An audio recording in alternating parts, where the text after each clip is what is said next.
I love it when people dance to my songs. I love it. Yes, it's it like feels you so just good. really hope that people will, like you play all the ones everyone knows and they sing along and they're like, all right, let's try an original. And when they dance, you're like, yes.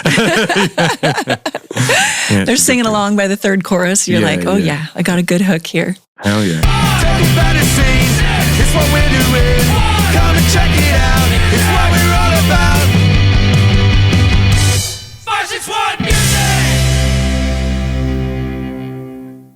Welcome to 561 Music. My name's Ben, and Hector's not here today. He is away with the missus. I think he's gone on a trip. So let's all wish Hector safe travels. And when Hector comes back, we'll sort of clue you in a little bit more about what's going on with the festival and stuff. But for today, we're just going to have a nice chat. We're going to talk about music and, have a little bit of fun, a little bit of easy fun. I'm sure we could all use some of that. So we have Heidi Merrill with us today. How's it going? Doing great. Excellent. Hello. Yeah, thanks for coming on.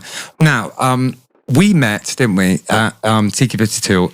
We did. About, you were saying it was like a year and a half ago, something? That's when I moved here to Jupiter. Okay. Are we in Jupiter? No, I moved to Jupiter, Florida.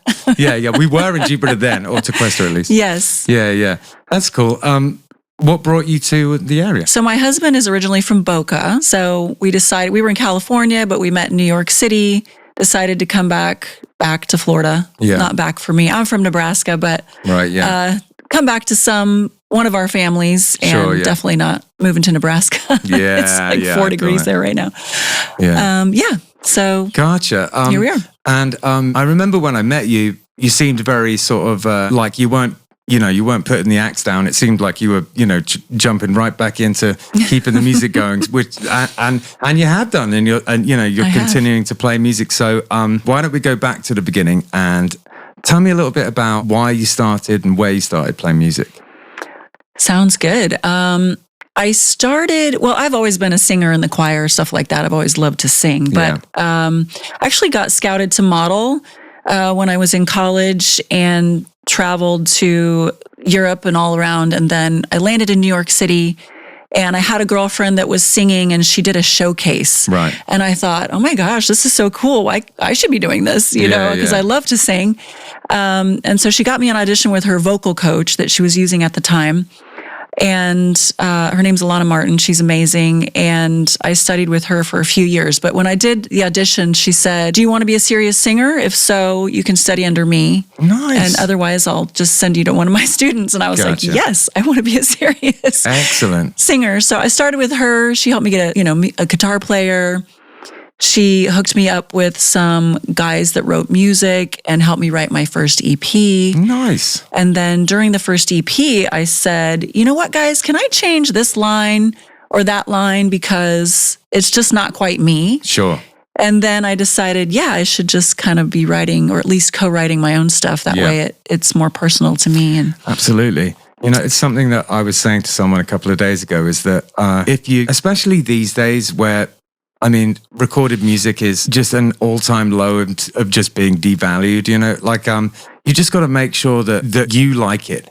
Mm-hmm. Because if you spend all this time making music that you're not too keen on, but like you think other people might like, then the whole thing at the end of it, if it didn't go the way you wanted to go, it seemed like a huge waste of time. But if you're doing it because you love it, and like it's your music and you feel passionately about it, then no matter what happens, you'll be happy with the end result. That's my opinion anyway. I agree. Yeah. I agree. So that's great. When you write these days, do you have do you always co-write, or have you written songs on your own? I do write on my own. I have one song out called Heart Stealer that I wrote completely on my own. But I do prefer to co-write. I feel like the creativity and, just those specific lines that sometimes you just can't quite get there by yourself. To be honest with you, I agree with you. I agree with you. That I love writing with other people, and the songs I write with my band, they're usually better. Yeah. I feel like more minds are better. Yeah, exactly. I feel like I do country now, and I actually started out doing pop rock, and then it wasn't quite my feel, and I'm from Nebraska, like I said, so I do country rock now. I still like the rock vibe, but no, I love a bit of country. When I listen to country, I tend to sort of just dig back into the really old stuff. But people come along who I get into in the modern era. It's a funny genre because it's fun. I play in this genre called ska, like ska punk, and they don't sound the same, country and ska punk, but they do have one thing in common, which is that when it's bad, it's really bad. But there is some great stuff, Yeah. I love it. I always say that, is that they have this one thing in common, these two styles of music. The big difference between country and ska is that country is enormously commercially successful. Oh, yeah. I think it's the number one genre right now, but I mean, they're mixing R&B, they're mixing everything in there. I mean, Morgan Wallen is hardly country except for his voice, but the production is not really. No, absolutely. I've been teaching people some Morgan Wallen, actually. That's good stuff. I mean, it's great. I love it. Yeah, one of the nice things about teaching is that I discover new music. Like, what are you listening to at the moment? What do you want to learn? They tell me. I'm like, that's how I find out about most of the music I listen to. Yeah, the kids. Yeah, that's cool. The kids will tell you what's up. Were you already writing when you were living in Nebraska? No, I left Nebraska before I started as an actual musician. Right. Yeah, to model and then. Yeah, I see. Have you ever used Nebraska as like a muse? Oh, yeah. Yeah. you know the answer. Yeah.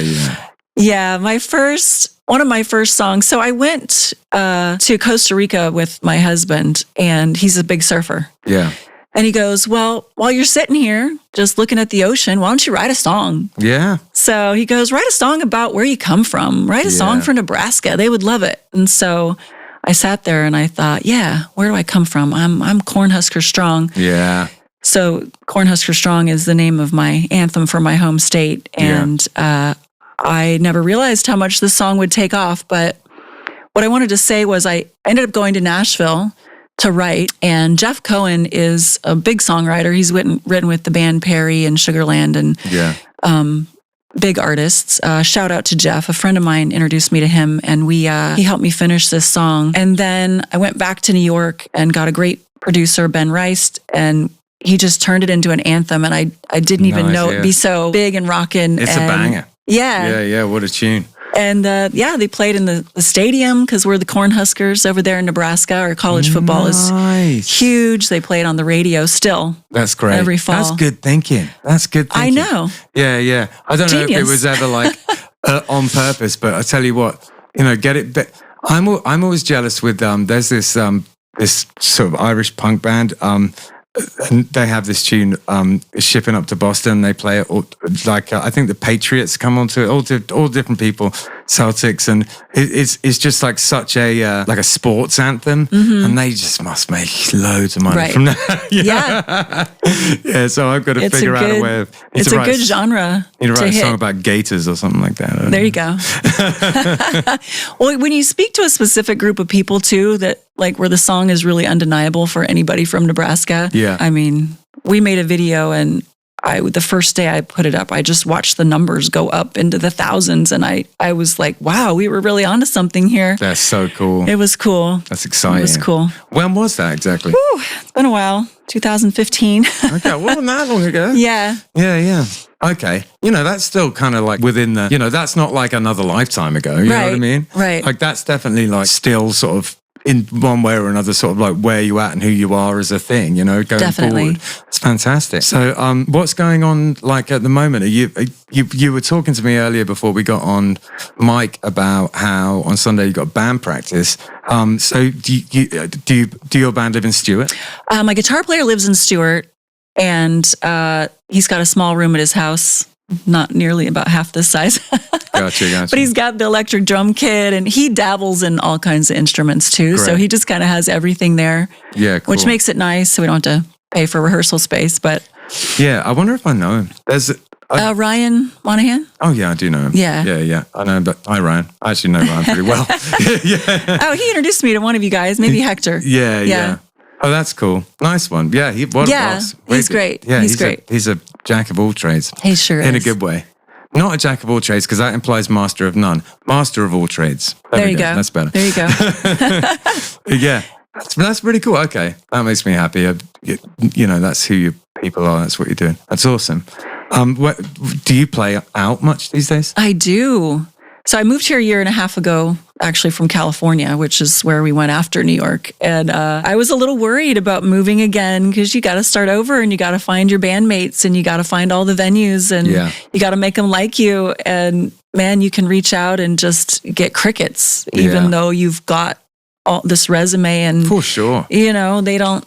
They got the people that they like and it's easy. So it was a little tough, but I'm getting there. I'm working my way in. I've been playing around. There's a lot of people who like country around here. And there's also, in terms of just like places to play, there are quite a lot of them. But the one thing I will say is once in a while, or maybe more than once in a while, you have to play the kind of gig where all of the applause are coming from people watching sports, That's pretty brutal. Definitely. Yeah. E.R. Bradley's. Yeah. When did I play there? Well, definitely during football season, a few months ago. They do country night, I think once a month at E.R. Bradley's. Okay, I'm not sure. I have played quite a lot down there though. I quite like it inside. Did you play it inside or outside? Outside. Yeah, okay. Mm-hmm. Yeah, I've done both over the years. For a long time, we used to play every couple of weeks outside. And then for a brief period of time in the early years of Killbillies, when Micah was still in the band, we did a kind of like a country night on the inside. Okay. We did this kind of weird night inside it. But it's a funny place. It just depends on the night sometimes with that place, whether it's going to be good or not. Well, the stage is kind of facing, there's a tiki bar and then the restaurant's inside and there's poles. And so you kind of don't know where to stand or where to look. But yeah. Totally, yeah. It tends to get packed though. It's a fun vibe there. I can see you being, popular down here. It's funny. The thing is though, if you play a lot, it just erodes. There's like a sweet spot of the amount you have to play in an area, agree. Yeah. And you don't want to play so little that people forget who you are, but you want to play just enough so that every time you play, all the people that think they might want to come out do. You know what I mean? Exactly. Yeah. And it's a tough thing to do. We've been playing less Hillbillies partially for that reason, and we're trying to get more shows out of town again. And, because it just like, once like that's the main way you're making money and are trying to make all of that money in the area, and you start accepting just, gigs within a quarter of a mile of each other. Yeah. One day after another and stuff. And it's just... it gets to be a lot. Yeah. Yeah. And people start... My schedule's getting a little full. And people, my husband's well, the problem like, is, you can't it doesn't play Friday, really, Saturday, I think it's and fine Sunday. if you don't mind that, like, people start getting that sort of attitude where, I can always see them the next time. That, Yeah, that's the true. tough thing. That's true. Yeah. Well, I'm at Square Grouper in Jupiter this Friday. Great. So you should go. Everyone should go to Square Grouper. I don't know when this podcast goes be out. live. It'll be out. Okay. You said you were there Friday? Yeah, Friday. Yeah, this comes out Friday morning. So, okay. Sweet. I turn it round in like a day. Nice. I love the Grouper. That's one of my favorite places to play. We every 2 Thursdays we used to play there for the longest Okay. time. Yeah, it's a cool spot. I haven't played there yet, but... Oh, this is your first one? Yeah, I played the one in Fort Pierce. They make you start up there. Yeah, for sure. Yeah. This one gets packed. Yeah. So, open for a good crowd, yeah. The Friday and Saturday nights in the Grouper are great. I might come see you play, actually. I don't think I've got a gig this Friday. Come on out. Hector's away, you see, so we're on. While the cat's on, the mice will play. All right. Come on out, little mouse. Bring your friends. It's going to be chilly. Yeah, absolutely. I love this weather. I don't know about you, but it's not. I mean, I suppose I have like Northern European blood, so I'm always boiling hot most of the time down here. So I'm from Nebraska. I should be used to the cold, but I think I got used to Florida already. Yeah. You know what? It happens pretty quickly. More quickly than you think. Well, I went back to England last year in the summer. Couldn't believe how cold it was in the summer. Wow, yeah. Crazy. England. Yeah. Been there. Just got to worry about my outfit, I got to wear a lot of layers. And yeah, that's true. Yeah, layers might be the way just dance around forward. a little more, although that stage is pretty small. Well, you could do some pretty cool, like, with the sort of Western sort of like and country sort of looks, you can do like lots of layers and make that look cool. That's the thing, you could just... There's ways. Yeah. You get like a plaid shirt on or something like that. Over or under a vest. Yeah. Under a fur. As long as you got the hat and the boots, right? Exactly. You're making it work. How many pieces do your band have? Just 4 of us. So actually just guitar, bass, and drums. And we were talking about Ryan earlier. He makes it work. He fills it in. Yeah, does he ever? Because I don't play, but yeah. Yeah. No, sometimes you'll see him sitting there with like a guitar and a bass and like he's hitting something as well, He's great. I can relate. It's a bit Sometimes like he brings his keyboard. I'm like, what are you going to do with that? He's like, well, there's just one song that I kind of want to play on piano. I'm like, you want to drag that thing all the way to the gig to play for one song? It's a disease. I can 100% relate. Yeah. I can relate. I always bring way too much stuff as well. Okay, that's awesome.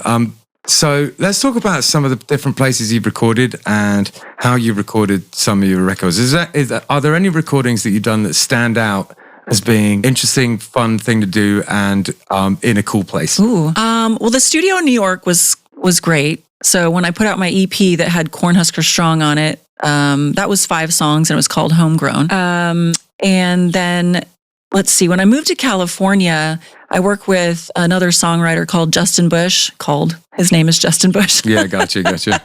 He used to be signed in Nashville as a writer, but he, decided that he wanted to do more and make more money, so he became an anesthesiologist. Gotcha. He now works in Newport Beach, California. But he is my most current sort of partner with writing, and he produces. He's really good with all that. And then he's got Nashville players. We actually get one of Kenny Chesney's guitar players to play on my records, so that's pretty awesome. Yeah. That's really cool. And these days, we that's just how it recorded works. at his house. So I have a few different ways of doing it when I record people, and it's like, depending on what it is, it's like, if it's a singer-songwriter type of a situation where it's like led like that, like with you, where it's kind of, an artist rather than like sort of like a big crazy rock band or something. It's that kind of like building it in the studio. You can do that in a bedroom, Yeah, you don't need definitely. any space really, Right. And you can just pass it around over the internet. Yeah, because they're playing over in Nashville. I just really need to get the vocals down. And we did some songwriter recordings at Gibson Guitar Studio in New York. That wasn't for any of my records, but just the Jimmy Lloyd Songwriter Showcase. He used to do some professional videos at Gibson. Those were really fun to do. Yeah, more of a big production with the full band, and you're recording. Yeah, your some of my songs favorite live. Some of my favorite recordings of artists are those tiny desk concerts. I just think they're great. Every now and again, you'll get someone who doesn't usually have a band, and then you're like, oh, you actually can do it. You know what I mean? I love that. What's he called? That rapper? I always forget the name. He's gone kind of country now. He's called Post Malone.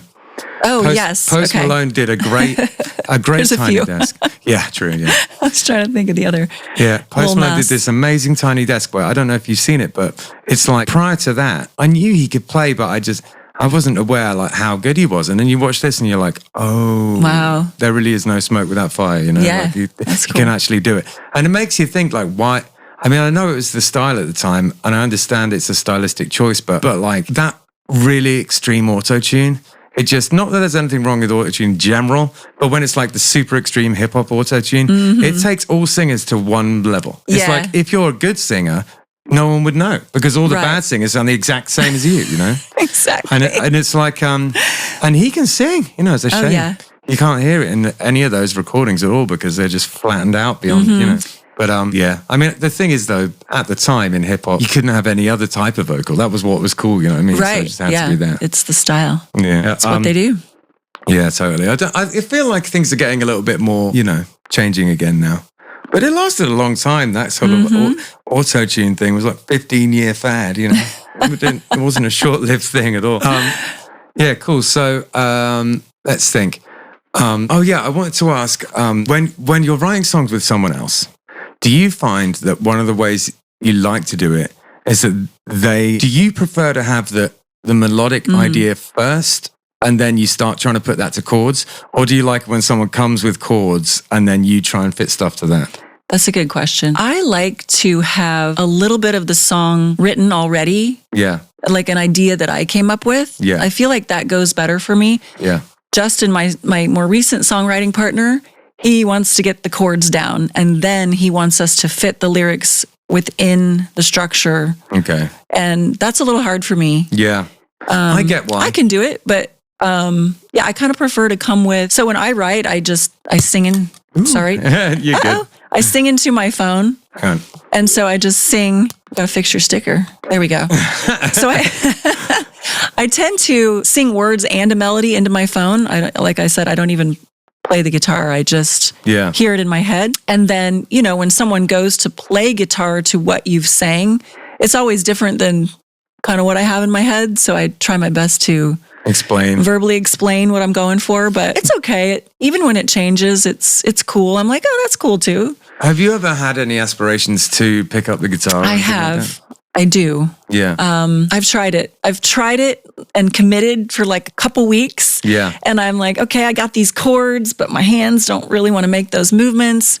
And then I get busy and I don't do it for a couple weeks, and then I kind of forgot what I learned. And so I have there's something that you might find interesting. Okay. Now, as a guitar teacher, I'm not saying by any stretch of the imagination that anyone should do this instead of learning how to play the guitar, because the guitar is a beautiful instrument. But I'm currently teaching a guy at the moment who has this, crazy device that is just, you can set the BPM and the strumming pattern, and then you just have chord 1, chord 2, chord 3, chord 4, chord 5, chord 6, chord 7. And so you've got all the chords, and you can pick major or minor. And then all you have to do is hold the thing down and strum it, and then you can use that to put chords to your vocal. I need one of those. Yeah, I honestly think in your case it would be really useful, but I'm going to have to look it up and tell you about it in the break. But we'll put it in the comments. Yeah, exactly. Well, stay tuned, because I'm going to look up this thing so that you can get that and then never learn guitar in your life. Don't do that. Learn guitar. Guitar is better. You can do it. Yeah. But I'm going to look that up. And in the meantime, I think what we can do is listen to one of your songs. What would you like us to play on the episode? We should definitely play my new song that I put out this summer. It's called As Good As It Gets. All right. Let's listen to Good As It Gets, and we'll be right back. All right.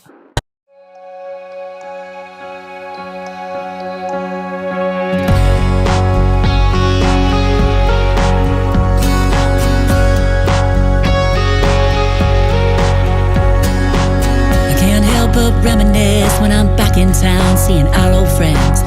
Taste summer on your lips like fireworks. I'm falling back in back seats, blue jeans, first kiss, kind of love that's the best, as good as it gets. I think back to 16 when my daddy handed me those keys, cruising down Main Street, every light screen, never felt more free. Best friends climbed in, go country on that FM. We never knew back then that those top towns sing out loud. Summer all American nights disappear like a beer when the cops roll by. For we knew when the summers came to an end. That's as good as it gets.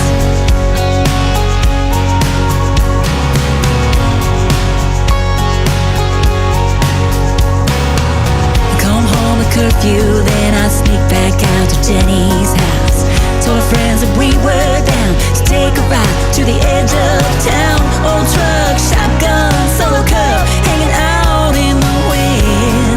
I wish I knew back then that those top towns sing out loud. Summer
Oasis root Kava bar is in Sea Grape Square on Indiantown Rd.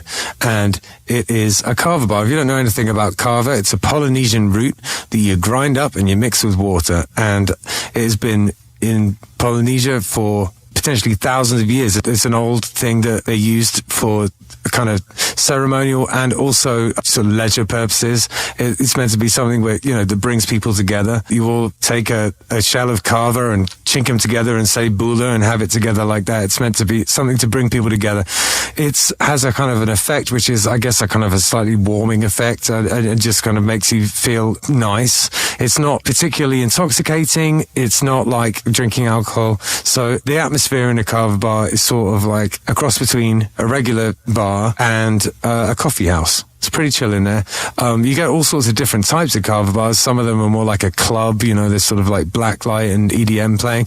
And some of them are more like a cafe. This is one of the cafe type of ones. It's super chill in there. If you're looking for somewhere to, I don't know, maybe go and do some work on your laptop or go and have a chat with friends, it's perfect for that kind of thing. There's a foosball table in there if that's your jam, or baby foot as they call it in France. Yeah, Jim, the owner, is a really cool guy and he has very kindly sponsored our podcast. So thank you very much for that, Jim. They also do a poker night in there. All sorts of things going on at Oasis Root. Welcome to 561 Music. We have some very exciting news. You may have noticed that the podcast is being hosted from a different place. That place is the 561 Music School and Studio. Justin Hucker has changed the name of his school from Live Music Community to 561 Music School and Studio. We have joined forces and now everything has the same name. The podcast, the festival and the school are now all under the umbrella of 561 Music. If you've been listening to the podcast for a long time, you will know that every week in this spot, we used to do an ad for Live Music Community. Now, Live Music Community has become 561 Music. We are still on North Lake Boulevard, but we have moved to 524 North Lake Boulevard, Suite A, North Palm Beach, Florida.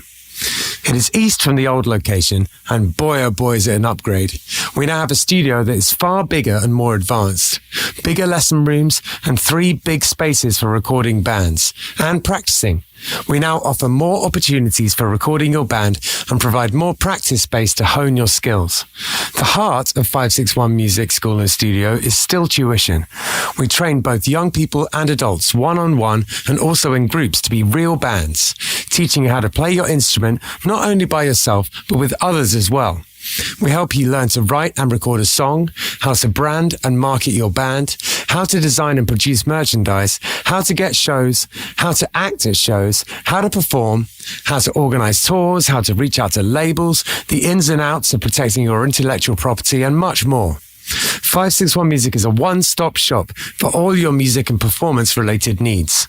We are also set up to help you record music videos, how to manage social media, how to create content for social media, and everything that is required of a person trying to break into the music industry in 2025.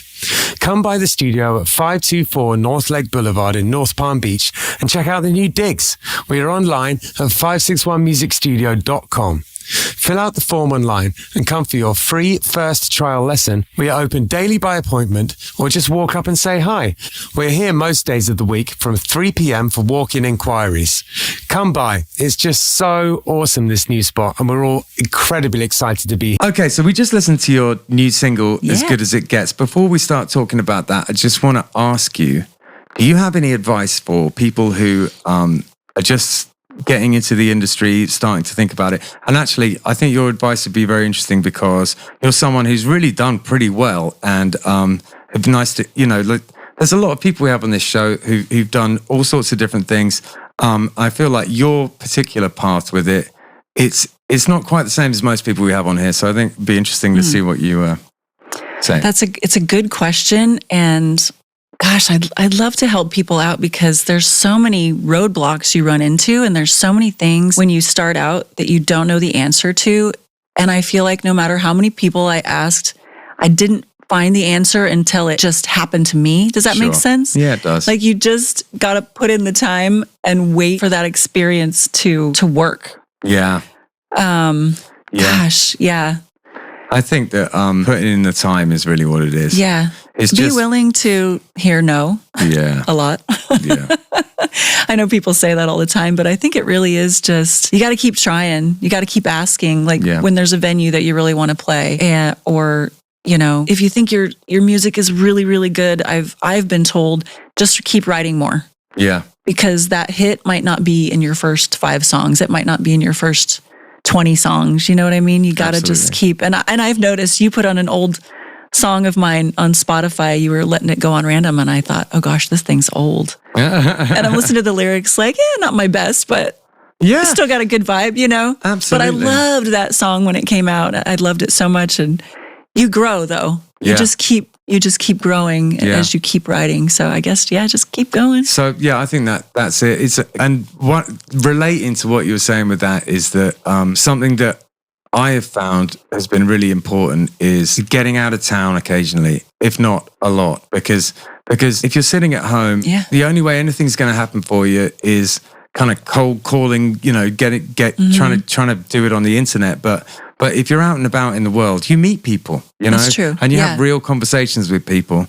And actually even doing things like this, because like this podcast for me, just being able to sit here and talk to so many musicians has been so great for it. Because there's nothing like FaceTime with someone is invaluable, you know? I just thought of a really good one, actually. Go watch other people play music. Yeah.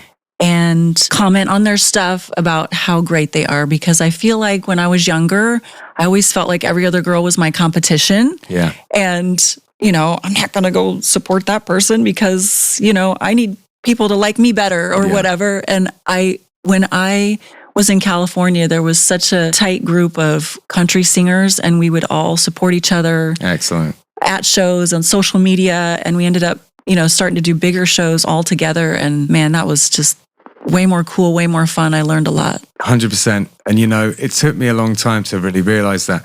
I could be pretty jealous. And stopping drinking in 2019 and then starting this podcast with Hector really represented like a shift in my just understanding of the best way to sort of like advance in the music game is through supporting other people. Yeah, and I just didn't. I agree. It's not that I actively wanted to not do that. Right. It's just that I'm just, you know, I was just a bit sort of like competitive and selfish. Yeah. And I didn't really understand that about myself until I tried doing the other thing, and I was like, okay, you know, this is much And better. you're pressed for time. Yeah. You feel like, oh no, I need to rest. I can't go out to other people's shows. I got to work on my show. But I don't know. I think just get out there, support. And you learn when you watch too. Yeah. You know? You do.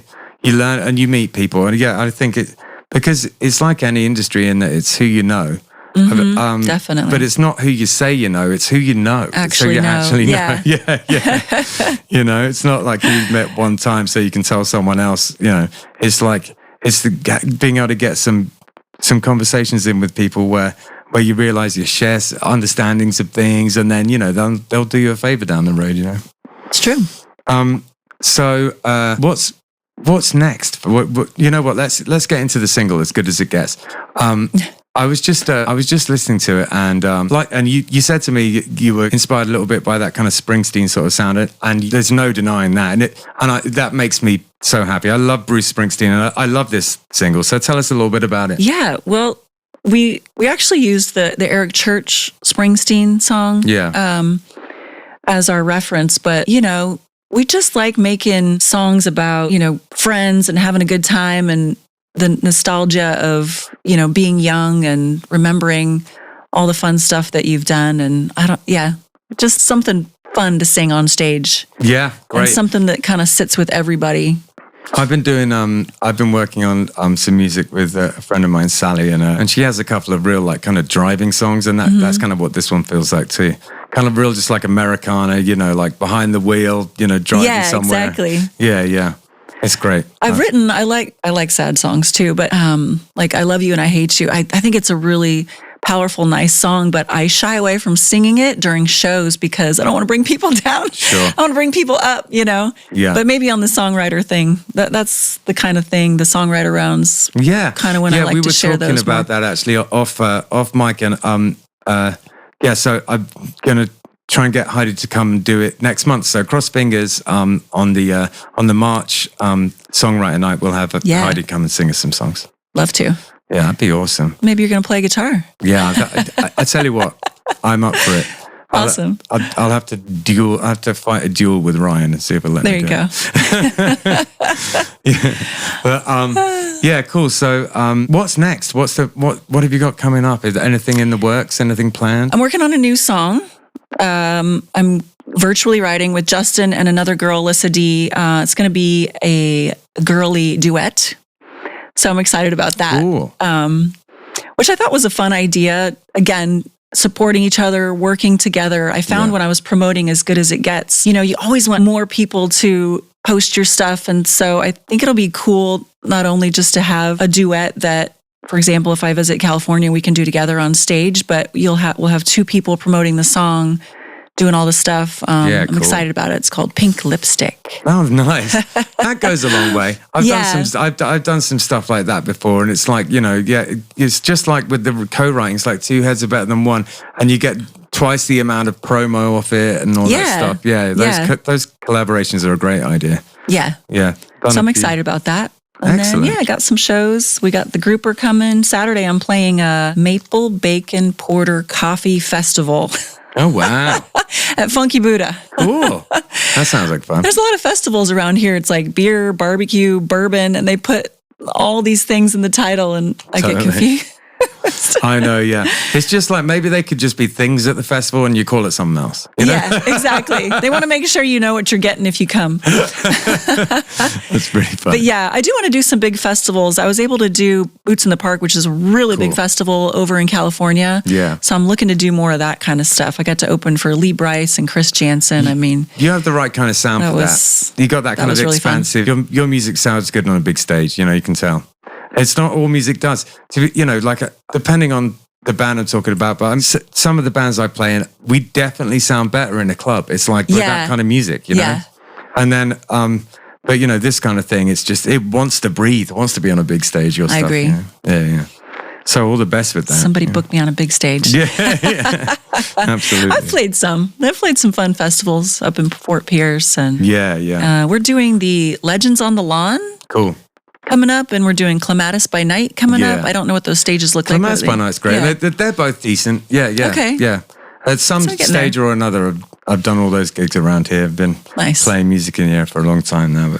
But yeah, they're both great. Okay, it sounds like you're on the right track with it all. We get, you're getting all the best gigs around here. So all right. Yeah. All right. So you were talking about they're opening some kind of cowboy place in Palm Beach. What's this? They are. It's called Cowboy Club. Right. And it's in Palm Beach. I think it's on Clematis, actually. Ah. And I think it's opening this month. Right. So I see their Instagram, and, it's girls in boots and stuff, but you can't really see what's going on there because they're not open yet. Yeah, presumably they're going to have some country acts. They're going to have some country acts. I heard they want to make it a lot like Nashville. Wow. So I don't know if they'll do the rounds or they'll do maybe multiple bands. I don't think they have more than one floor. All the Nashville bars now on Broadway, they have like 3 floors with different bands. Yeah, totally. But yeah, I got a couple brunch bookings there. Okay, nice. Coming up. But their night show is, at first he said 10 to 2. And my eyes went, You know what? That's on a little late Clematis for me. that can work, but that's one of the few places, in this little area where till 2 there still might be some people there, but you don't want to be playing at 2 in the morning. I don't. No. I really don't. No. So I'll have to see if I'm going to dabble in that one. Maybe they can change the neither times one a little. isn't too bad. That's what we do at O'Shea's. Yeah. And I can do it till 1 just. You know? That's like the latest. Yeah, totally. You say 2 in the morning. I'm like, what? I know. And it wouldn't even be so bad if it was like 1 to 2, but like 10 to 2. It's long. Yeah. That's 4 hours is long. Yeah. So we'll see. All right. Well, best of luck with that. I'm curious about this place. Me too. And the other thing I wanted to ask you about is you went on Ellen one time. What was that about? I did. That's cool. Oh my gosh. I wish they just called me and said, we want to play your music. But my friend actually, Ellen always does these contests. Yeah. And my friend said, we got to do this contest. It's called Pay It Forward. You go to Starbucks and you buy someone else a coffee and you film it and you do it in a cute way. Yeah. And the winners get to come on the Ellen show. Oh. So she goes, Heidi, we're going to play your song in the background and we're going to go in there and we're going to do like a flash mob dance. Oh, right? man. So we did That's it. wild. And I got my son was probably like 4 years old at the time, 4 or 5. And I got him in there dancing with us and they picked us That's as one amazing. of the winners. And then they said, that song you were playing in the background, we want to use that on the show as the promo song for this Pay It Forward thing. That's amazing. Yeah. So I ended up getting paid out of this. The Ellen show pays very well. Fantastic. If they air your song. Yeah. Yeah. Oh, So wow, that's cool. It was That's fun, like and we some got to real- go. That's some VIP. real media stuff there. Oh yeah. Yeah. She was giving away TVs that day. She was giving away Justin Bieber tickets that day. You know, she's always giving stuff away. It was fun. Good times. And she's on. I'm not going to get into that. Anyway, so listen. Thanks so much for coming. Is there Very anything fun. that you want to get out into the public forum before we call this a day? Anything you want people to know about? Support local original artists, and I love it when people dance. Even when I play an original song, I do slip them in there sometimes. But you know what? I love it when people dance to my songs. I love it. Yes, it's it like feels you so just good. really hope that people will. You know, like you play all the ones everyone knows and they sing along, and they're like, "All right, let's try an original." And when they dance, you're like, "Yes, yes." They're singing along by the third chorus. You're like, "Oh yeah, I got a good hook here." Hell yeah. That tune's great. Give as good as it gets to listen. Deserves to do even better than it already is. And I'll hopefully see you on Friday. I'm thinking I might come out with the missus. Come check out Love the it. band. And thanks for coming. Cheers. Thanks. And see you later, guys. Peace. Take it by the scene, it's what we're doing. Come and check it out, it's what